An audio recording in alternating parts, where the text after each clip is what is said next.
এখন নাস্তা রাস্তা করে রেডি হয়েছি। দেখেন বাইরে তাপ কত, রোদ কি দেখছেন। আর এগুলো হচ্ছে বরসুম ফল।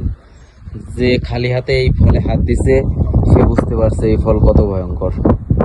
এখন যাচ্ছি, একটা মজলিস ঘর আছে বিশাল, ওই ঘরে অনেক মানুষ বসতে পারে। ওই ঘরটা হচ্ছে পরিষ্কার করার জন্য হাওয়া মেশিন রাখছে, হাওয়া মারতে হবে।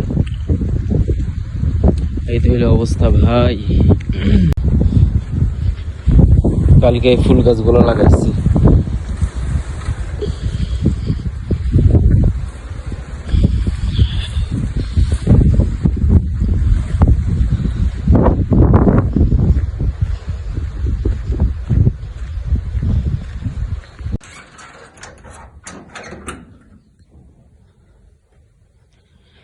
চলে আসলাম ভেতরে,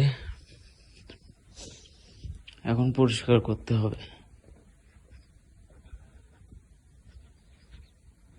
এই যে দেখেন কত বড়, দেখছেন? কেউ নেই, এখন এগুলো পরিষ্কার করতে হবে।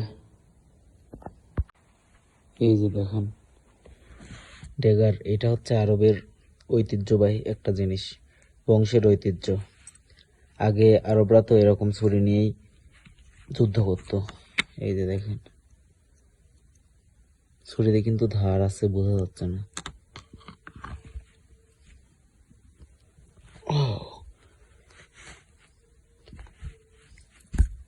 ঢুকে গেছে।